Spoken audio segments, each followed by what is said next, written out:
जय Mataji students, welcome to our YouTube channel Dhyan commerce the key of success. જય માતાજી વિદ્યાર્થીઓ મિત્રો, અગાઉના સેશનની અંદર આપણે વધતા વિધેય અને ઘટતા વિધેયના કોન્સેપ્ટ જોયા, એના સાથે સંલગ્ન અમુક દાખલાઓ જોયા. હવે આપણે જોવાના છીએ બાકીના જે નિયમો છે એમાંના બે નિયમો આ સેશનમાં, જેમાં એક ગુણાકારનો નિયમ છે અને બીજો ભાગાકારનો નિયમ છે. જ્યારે યુ અને વી આ ભાગ આગળ આપણે જોયેલો છે સરવાળા બાદબાકીના નિયમ વખતે. પહેલા લખવું જરૂરી છે કે યુ અને વી એક્સના વિકલનીય વિધેય હોય તો ગુણાકારનો નિયમ એવું કહે છે કે જો વાય બરાબર યુ ગુણ્યા વી, એટલે જે બે વિધેયો એક્સના વિકલનીય વિધેય છે એના ગુણાકારના સંદર્ભમાં આપ્યું હોય તો થોડું આની અંદર યાદ રાખવાનું છે. સરવાળા બાદબાકી જેવું નથી કે ડીયુ બાય ડીએક્સ ગુણ્યા ડીવી બાય ડીએક્સ. સરવાળા બાદબાકીમાં વચ્ચે ખાલી પ્લસ માઇનસ રાખતા હતા અને કારક લગાડતા હતા. આની અંદર વારાફરતી વારો છે. એકવાર યુનું વિકલન તો એની બાજુમાં ડીવી બાય ડીએક્સ, પછી વીનું વિકલન તો એની બાજુમાં ડીયુ બાય ડીએક્સ. આમ તો આ નિયમનો ઉપયોગ કરવાની આવશ્યકતા રહેતી નથી. આગળના સેશનમાં આપણે એક દાખલો જોયો હતો બે કૌંસ વાળો, ગુણાકારના નિયમથી જ મેં કર્યો હતો એ વખતે લેક્ચર નંબર 2 માં. હવે આપણે એના જેવું જ એક ઉદાહરણ જોઈશું જેમાં આપણે આ ગુણાકારના નિયમનો ઉપયોગ કરી જોઈએ. આમ તો આ દાખલાની અંદર પણ તમે સીધો દાખલો વિસ્તરણ આપીને કરી શકો, બે ભાગનું વિસ્તરણ આપી દેવાનું, પરંતુ અહીંયા આપણે ગુણાકારનો નિયમ વાપરવો છે એટલે એ નિયમ પ્રમાણે કામગીરી કરીએ. એટલે y બરાબર u ગુણ્યા v લઈ લઈએ. પહેલા વિધેયને આપણે u નામ આપી દઈએ એટલે કે 2x² + 3. બીજા વિધેયને v નામ આપી દઈએ એટલે કે 3x - 2. ત્યારબાદ આપણો જે નિયમ છે એ પ્રમાણે ભાગાકારનો નિયમ અને ગુણાકારનો નિયમ, બે નિયમ આજે જોવાના છે. એમાં ગુણાકારનો નિયમ આપણને એવું કહે છે કે dy/dx બરાબર u dv/dx વત્તા v du/dx. પ્રક્રિયાની અંદર સરળ છે મિત્રો. ગુણાકારના નિયમમાં વચ્ચે પ્લસ આવશે, ભાગાકારના નિયમમાં વચ્ચે માઇનસ, અને પછી નેક્સ્ટ ભાગાકારના નિયમને જોવાના છીએ આપણે. એટલે તમારે કરવું શું પડશે, આપણે બે વિકલનો શોધવાના રહેશે. v નું વિકલન કરીશું x ની સાપેક્ષ અને u નું વિકલન કરીશું x ની સાપેક્ષ. હવે જોઈ શકાય છે કે u જે છે એ ચલ x ના સંદર્ભમાં જ છે અને v છે એ પણ x ના સંદર્ભમાં જ છે. કારક લગાડી દઈએ du/dx. આગળના સેશનમાં કીધું હતું એ પ્રમાણે સીધું વિકલન હવે કરી શકાશે. 2x² નું વિકલન થશે 2x, અચળાંક છે એનું વિકલન થશે 0, એટલે કે આનું વિકલન થશે 4x, એટલે ટૂંકમાં du/dx u નું x ની સાપેક્ષે વિકલન ફળ આપણને મળશે 4x. એ જ રીતે અહીંયા dv/dx કરીએ. અચળાંકની સાથે x છે એટલે x નું વિકલન 1 થશે. ખાલી અચળાંક હોય તો એનું વિકલન 0 થાય, એટલે કે dv/dx આપણી સમક્ષ રેડી થઈ જશે, જેનું મૂલ્ય આપણને મળશે 3. તો બે વિકલન મિત્રો આપણા તૈયાર થઈ ગયા છે. હવે બંને જે છે આપણા માત્ર ગુણાકારના નિયમમાં મૂકવાના રહેશે. u ની જગ્યાએ ધ્યાન રાખજો મૂળ વિધેય મૂકવાનું છે, એટલે કે 2x² + 3 dv/dx. v નું વિકલન કરવાનું એટલે 3, પછી વત્તા v એટલે આપણું 3x - 2, અને du/dx. જે વિધેય મૂકો એની સાથે બાજુવાળા વિધેય અથવા બીજા વિધેયનું વિકલન ફળ મૂકવાનું છે. v ની સાથે વિકલન ફળ આપણે મૂકીશું 4x. પછી થોડું સાદુરૂપ અહીંયા આપીશું, 3 સાથે ગુણી દે, 3 × 2 3 × 6 x², 3 × 3 9. એ જ રીતે બાજુમાં પણ આ પહેલા આનું વિસ્તરણ અને આનું વિસ્તરણ, 4x × 3x 4 × 12 x² થશે અને 4 × 2 એટલે 8x થશે. હવે આની અંદર જ્યાં તમને સમાન ઘાતો દેખાય એના સરવાળા બાદબાકી કરી શકાશે, એટલે કે 12 અને 6 આ થશે 18x². પછી x વાળું પદ લખીએ બહુપદીના સ્વરૂપમાં 8x અને છેલ્લે લખીએ 9.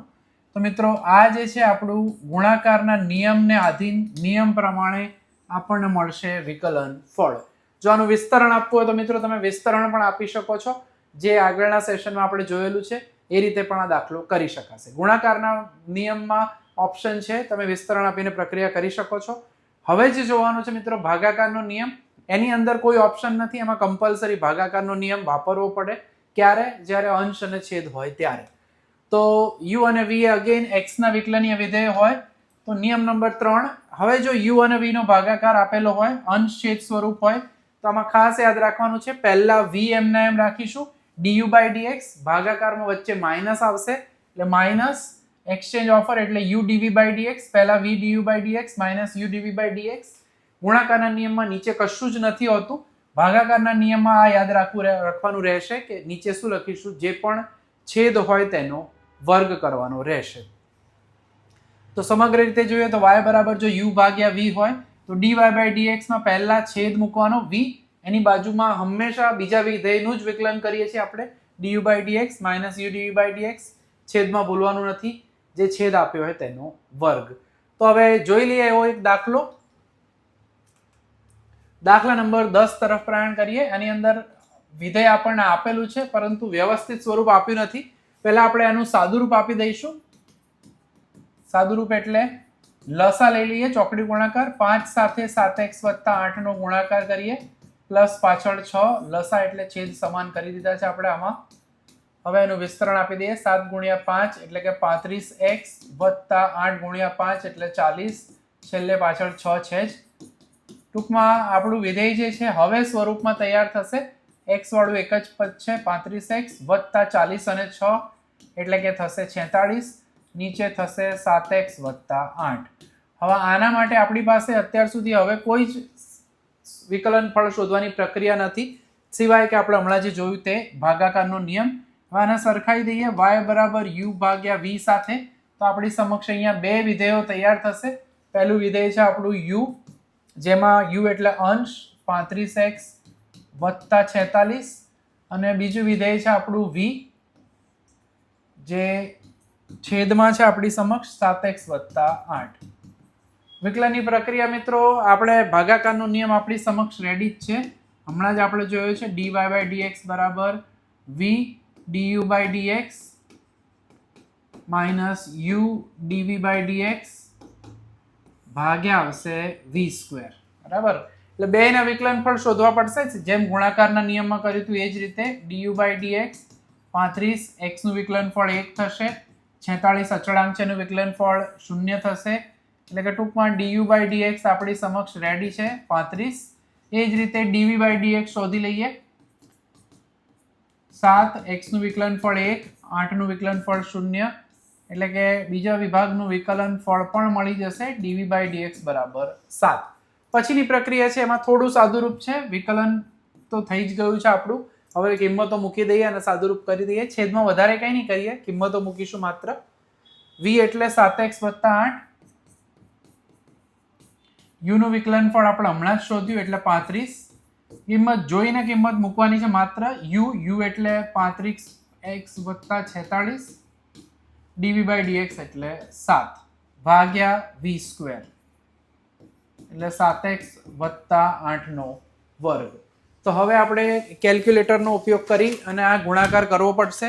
તો કેલ્ક્યુલેટરનો ઉપયોગ કરીએ. 35 × 7 જે આપણને મળશે 245. 35 × 7 એટલે 245, જોડે x છે 35 × 8 એટલે કે 280 થશે. અહીંયા ધ્યાન રાખજો માઇનસ છે નિશાની, એટલે 35 જોડે ફરી 7 એટલે -245x થશે, અને -46 × 7 એટલે 46 × 7 કરીએ એટલે જવાબ મળશે -322. અંશની જ પ્રક્રિયા કરવાની છે, છેદમાં તો આપણને જે છે એમ જ રાખવાનું છે, એમાં કોઈ ફેરફાર કરવાનો નથી. હવે આપણે અંતિમ સ્ટેપ તરફ પ્રયાણ કરીએ. તો છેલ્લે હવે કિંમત મૂકી દઈએ. આપણને ખ્યાલ છે એ પ્રમાણે 245x 245x તો પ્લસ માઇનસ છે એટલે ઉડી જશે, અને 280 - 322 બાદબાકી કરીએ તો એ આપણને મળશે -42. છેદમાં કોઈ ફેરફાર નથી, -42 ના છેદમાં 7x + 8 નો વર્ગ. તો આ જે છે મિત્રો એ આપણને આપણા ભાગાકારના નિયમ મુજબ જવાબ છે એ મળે છે. તો પ્રક્રિયા સરળ છે મિત્રો, થોડું ધ્યાન રાખવાનું છે. પહેલા સાદુરૂપ આપવું પડશે. આ રીતે સાદુરૂપ આપી દીધા પછી u/v અંશ છેદના સ્વરૂપમાં સરખામણી કરવાની.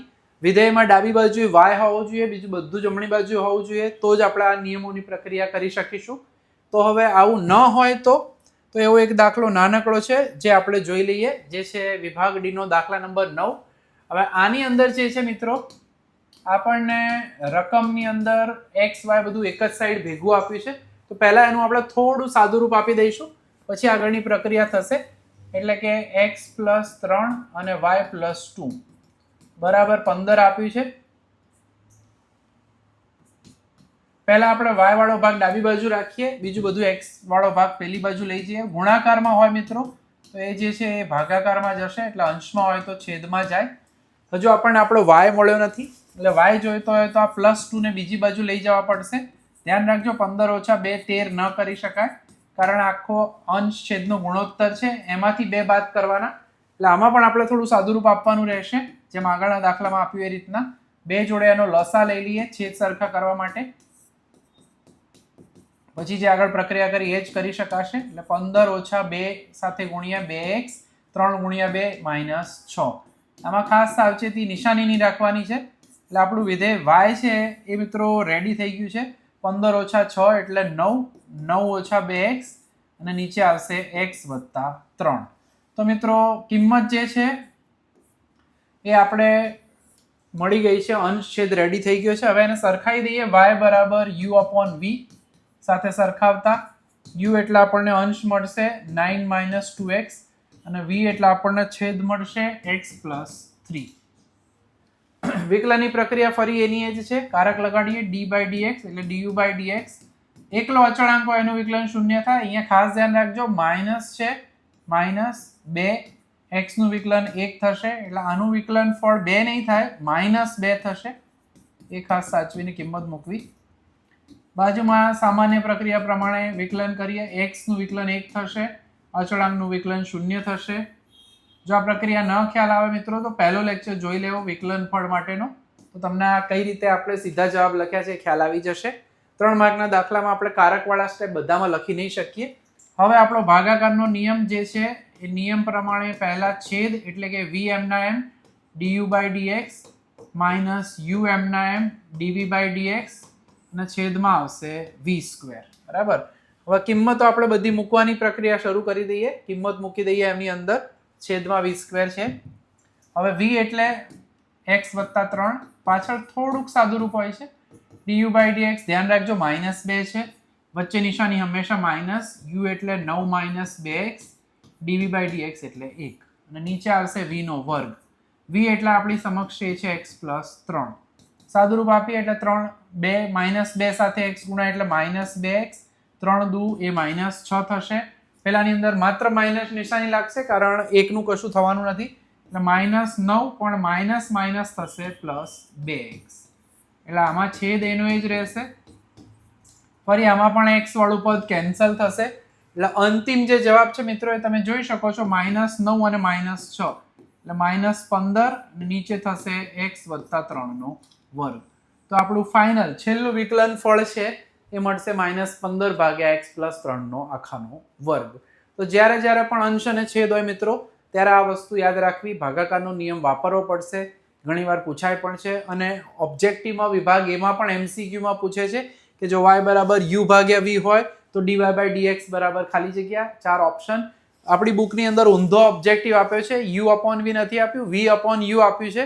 તો એની અંદર જે તે પ્રમાણે છેદ પહેલા એમને એમ રાખવાનો, બાજુમાં અંશનો વિકલન માઇનસ અંશ એમના એમ રહેશે, છેદનું વિકલન ભાગ્યા છેદનો વર્ગ. uv પ્રમાણે ગોખતા નહીં, પ્રોપર છેદ અંશ એ રીતે યાદ રાખજો. તો મિત્રો આજના સેશનમાં અગત્યના 2 ગુણાકાર અને ભાગાકારના નિયમો જોઈ લીધા છે. નેક્સ્ટ સેશનમાં હવે આપણે જોવાના છીએ દ્વિતીય કક્ષાનું વિકલન ફળ અને ત્યારબાદ મહત્તમ કિંમત ન્યૂનતમ કિંમત વાળા દાખલાઓ પણ આવશે.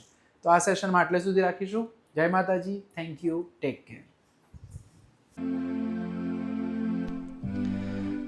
Please like, subscribe, share and press bell icon for notification. Thank you.